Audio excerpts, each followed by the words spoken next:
Welcome, ladies and gentlemen, and this is the first episode of the Kivos podcast. And the reason we're doing this podcast is because we live and breathe merchandise planning, and merchandise planning is an exciting and quickly evolving topic. And as such, there are a lot of misunderstandings, myths, questions, and just a lot of moving parts to this topic.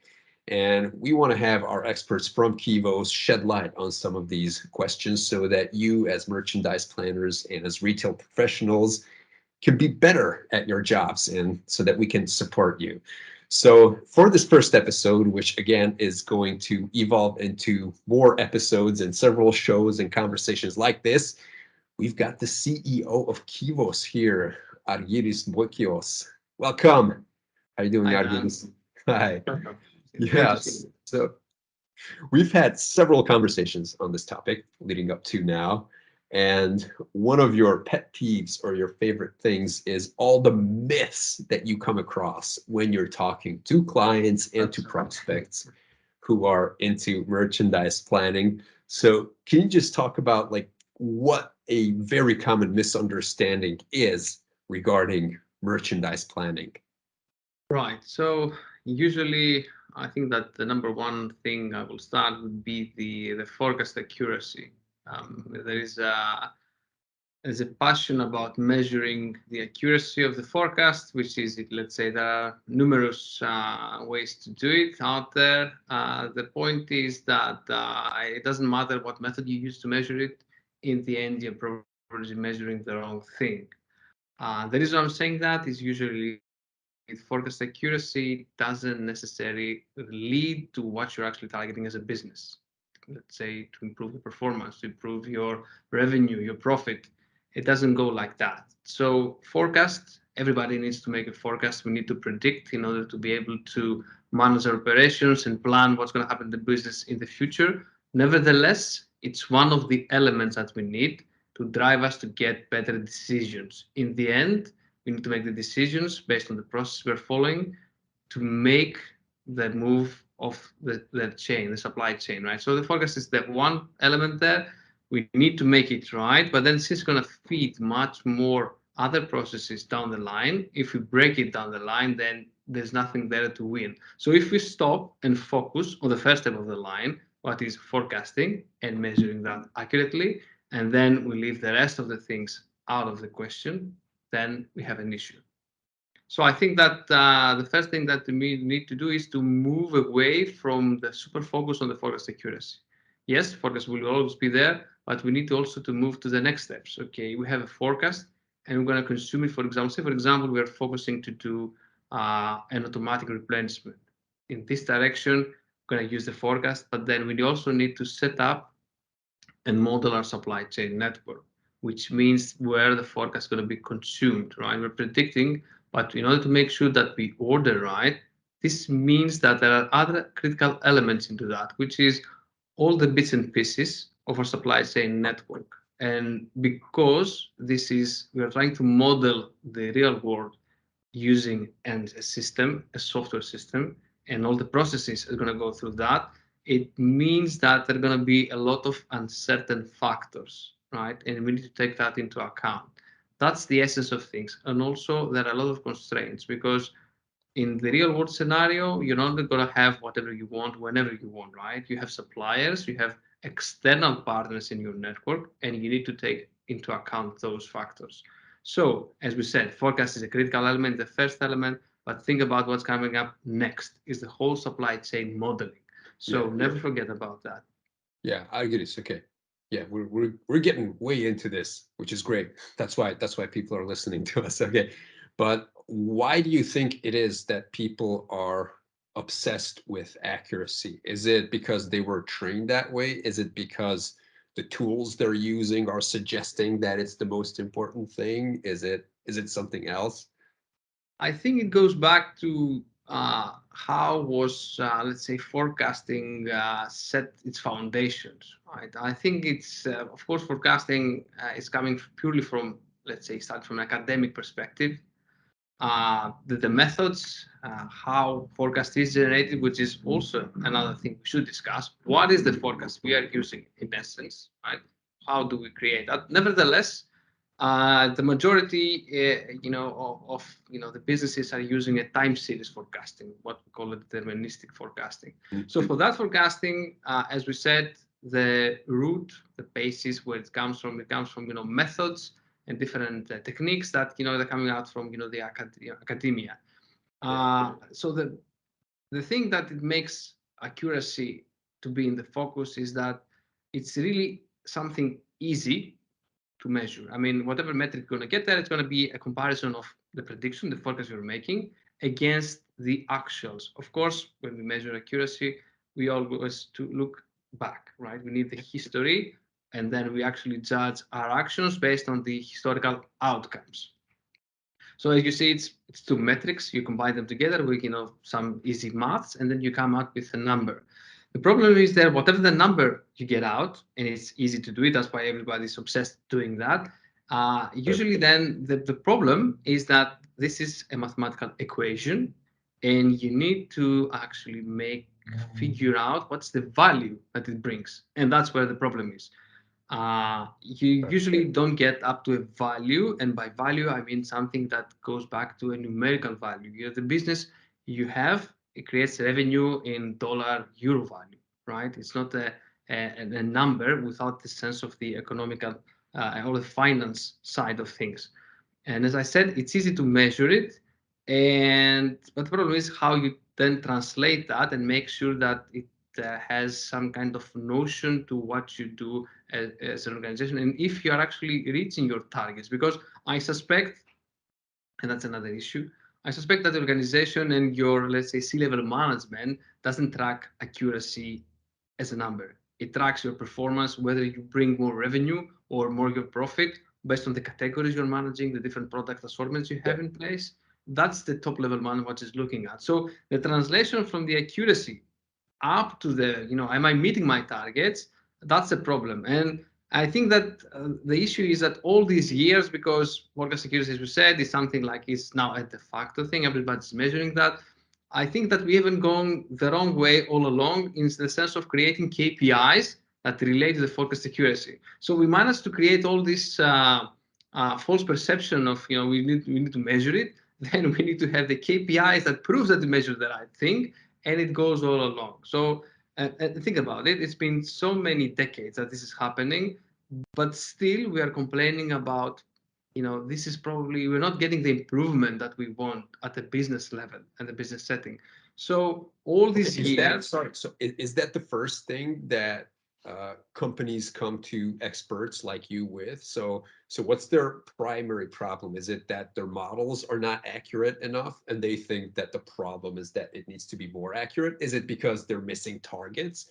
Is it because they're seeing that there's a lot of stock or there is no stock, but it's never right or seldom right? So what's the number one problem that all this causes? Usually, I mean, it depends on the role, right? If you're a demand planner or an inventory manager, the first thing you're going to have, you're managing inventory. So you might have some targets, whether, how well is my inventory performing? Am I keeping too much inventory based on the sales I'm making? Am I reaching my targets of the sales for the month, for the quarter, right? And then you say, I'm not probably, 99%, you don't get your targets, right? And then you have to probably reassess the targets. One thing you do, if it's going to be forecasting, then you're going to blame the accuracy of the forecast, because if the forecast was 100% accurate, which it can be, right, then you would say that probably if I could manage that, I will have solved my problem of reaching my targets. But then again, so you go into an endless quest of whether I should, do some more sophisticated techniques on how I'm generating the forecast, or maybe I need to change my process or my solution. But in the end, if you keep on measuring the same thing, and even for that measuring, there is also, tips, bits and pieces that going down to the detail, you're also going to have face some more problems. For example, forecast accuracy, you measure, you say, it's forecast against actual sales. But at what level? Are you doing that on the product location day level? Are you doing it at the weekly level, the monthly level? Are you going up from the product because it's too low, too many products? Are you going up to product group, a category? From the location, are you going higher to a district because you have too many locations? So the fact is usually because if you go very low, it's going to be million or billion combinations because you might be a very big retail business. So it's kind of unmanageable even if you calculate these accuracies to make sense out of it because you have billions of numbers. Mm. So what do you do? Do you aggregate? Yes, you might do that. But what's the problem? When you start aggregating, the numbers might look better because you know it's you're averaging out. So some things might cancel out, but then you have a false perception of what's happening. And the bottom line is that while aggregating and let's say an accuracy at the company level, which means all products, all locations, even at the week level, might look very nice and you feel confident, still you're having the same issues with the inventories because you don't move inventory at the company level. You move inventory from a specific warehouse. So you take specific items, products to specific locations on specific dates. So even if you manage to aggregate the numbers and they look good, you're executing at a very low level because that's how things works. So you have the wrong perception for the problem you're trying to solve. So that's another problem with forecast accuracy. Where do you measure it? How do you measure it? Does it really make sense what you see with what you execute upon? Right. So on the one hand, it's a methodology problem or even a mindset problem, is what I'm getting from your words.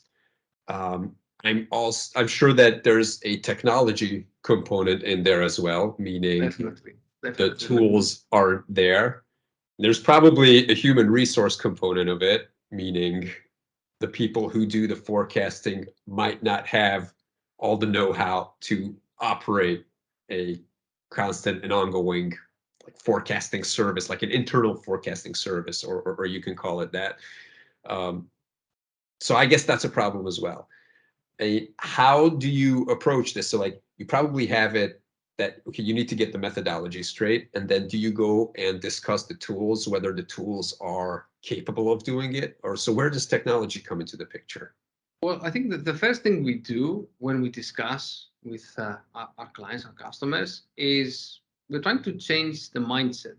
So we're saying, in the end, is it really what? I mean, yes, it's a de facto. Everybody thinks that we should be tracked and measured, but is this the thing that makes sense for your business as a business people?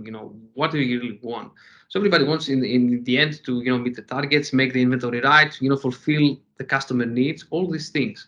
For this to happen, we change the mindset and you say, okay, what if we focus exactly on that?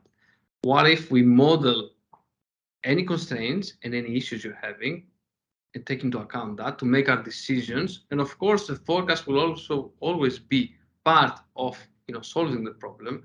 But then again, we change the mindset of what the forecast should be and should look like. So as we said, that I'm gonna have an issue with background noise. Can you hear that? Okay, so it was only me then. Because I'm afraid that it's gonna get so there is a garbage collection going on. It's Okay, gonna get heavy. don't worry, just Okay. yeah, just So start the sentence over. But Teams okay, is pretty good at filtering out background noise. okay, all right. So the minute we sit down with our customers, the first thing to focus is to make sure that we use the right things to solve the problem. The forecast will always be there, but what kind of forecast is going to be? Because time series forecasting, and this is another, let's say, myth or habit that we have. Yes, time series, as we all know, it's a series of point over time. It's nice to see the, let's say, the history of sales for the inventory flowing over time because you get a nice perception of what really happened. And based on that, then we tend to project the forecast in the future. Usually it's, points in time in the future. The problem with that is that it only accounts for a single outcome every point in time, which is an average one. And of course, when you average things out, you're actually taking, let's say, the most likely outcome and you're filtering out all the others.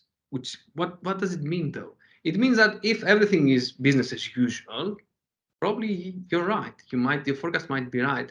But in essence, everybody knows that, in a dynamic environment, nothing is business as usual. Every day you have exceptions.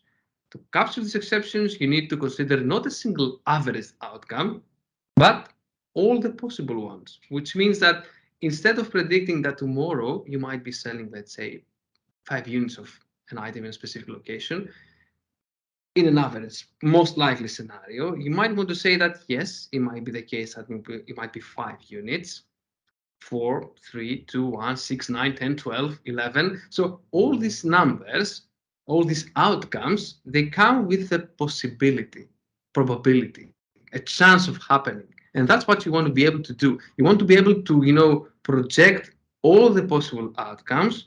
What are the chances of happening?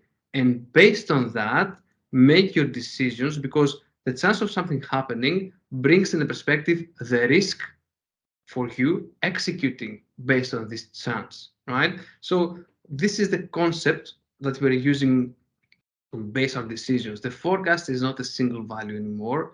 It captures all the outcomes, all the possible outcomes, and based on that, we go to model it, the scenario of your expectations and your targets. Because when you have the possible outcomes, you might want to do the corresponding investment. How much do you want to invest based on this scenario, and what, based on the profit probability, it will give you back. So then you're weighting your decisions based on the numerous outcomes and based on the chances of those happening. So this means that you need a system that is capable of managing this perspective. And by managing that, when you open up to be accounting for all the possible scenarios, then you're able to say that your system is able to capture the uncertainty, because the scenarios is exactly that. You're not, you can't be 100% certain that yes, there might be a 5 tomorrow, right? It's like the weather thing, right? I mean, if you think about it, the last couple of decades, when you look at the weather, right, the most typical thing that you get to get decision tomorrow is that yes, there is a chance of rain, but if it's going to be 10%, you might say, yeah, what the heck? You're going to do, you're going to organize what you're preparing for. Maybe go for a road trip, whatever. If it's going to be 90%, you're a little bit more skeptic, right? So while the weather is binary, it's going to, rain or not rain with a chance there to happen. If you think about it in a more complex set, which is, you predicting multiple items, locations, and what they're going to sell, each one of those combinations, you're going to have these multiple scenarios, right? It's going to be not sell or not sell. It's going to be sell, as we said, 1 unit, 2 units, 3 units, 4 units, 10, 11, 100 units with a chance there of happening. So in the same sense that you decide to go out, if it's going to rain or not, you're deciding whether you're going to purchase the next item to be sold and how you're going to move these items in your supply chain, exactly because now you know that there's a high possibility of something, an event happening rather than another event. And because the chances there and the possibilities are limitless, you need to focus what is more marginable for you, what brings the more revenue, or based on the strategy you have as a business, because different categories of products, you might have a different perspective of what is you're trying to accomplish there, right? So it gets much more detailed in perspective, because as a business, definitely you have different targets for different categories based on the strategy you have and based on what you expect your consumers to have as an image for your business. Okay. And this sounds like something that needs a complicated system. So is it true that in order to account for possibilities or probabilities and of different scenarios, like you need a hyper complex system? Can that be generally stated? Well, the truth is that you're trying to model a complex problem, right? I mean, while we say that retail, let's say, is a simple concept, right? You buy and you sell. If you say it like that, then you say, why do I even need a system?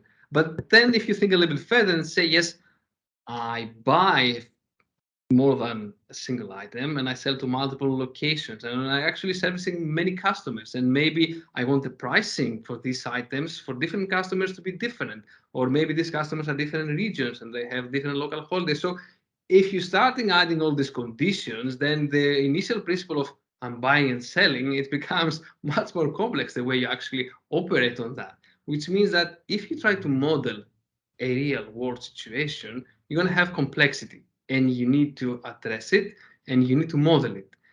So when you start modeling a system which tries to do something which is real life scenarios, it's going to get complex.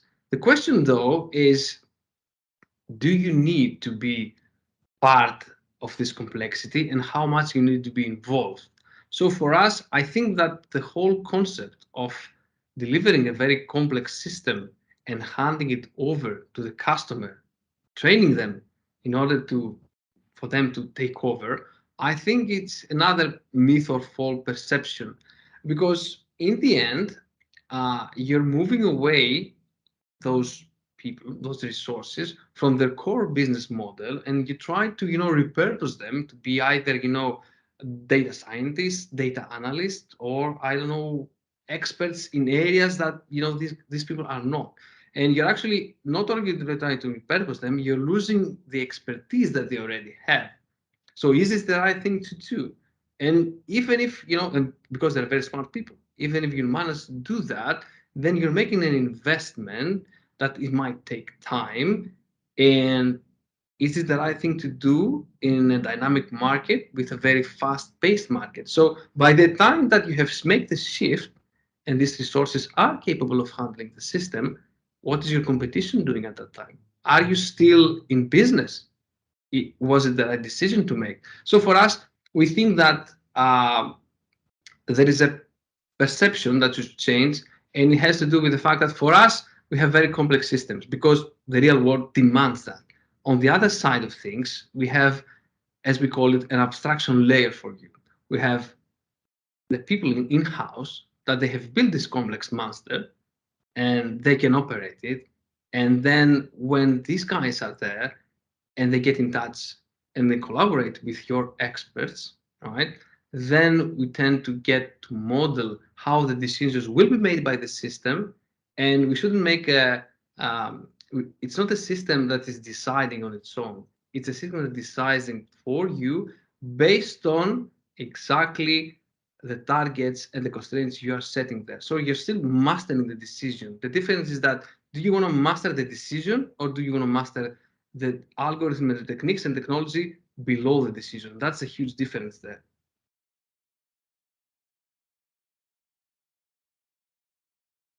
Oops, Dan, I can't hear you. You're muted. Yeah, I was gonna say, like, you said that really, like, that was really concise. That was Okay. if you want to go deeper on that, like one level deeper, or explain it in a different way, because I think it's crucial. Like, so do you want to master the decision, or do you want to master like the algorithmic process that Oh leads to yeah, the I see decision? that I because really like that. I really that's like a core difference, right? Okay. that. Yeah, it's a good thought. Okay. We can go deeper on that. So so going back on complexity, as we said, it's necessary. You cannot avoid it. It has to be there. And the other perception of complexity is that, and that's also another scenario we have dealt in the past, is there are different approaches in how you meet the customer and you build an enterprise software solution. Let's say the old time methodology was that we investing a lot of time to make a huge complex design about what we're going to make, because as we said, it's a complex world.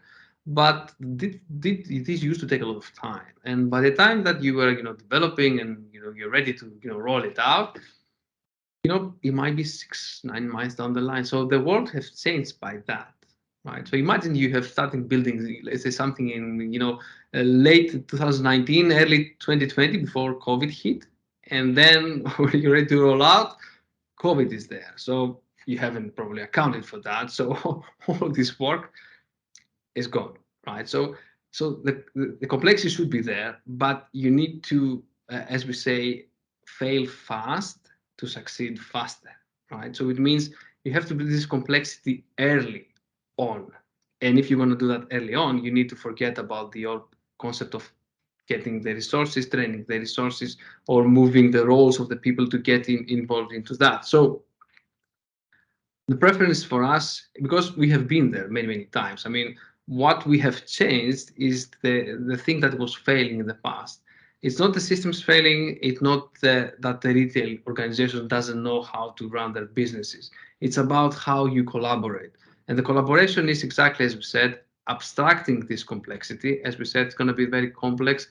You don't want to be managing the algorithm or tuning the parameters, because even if you manage to do some kind of a simplification of this complexity to set a few parameters, these things are always changing. And it's not only changing if you're going to set the parameter in a specific value, the whole recipe might need to change. And by that, it means that you might really design something and you need to do it live on the fly. So this is the reality. And if you try to, repurpose your resources to do that, then you're losing the element of surprise you have for your competition. You're losing your expertise, right?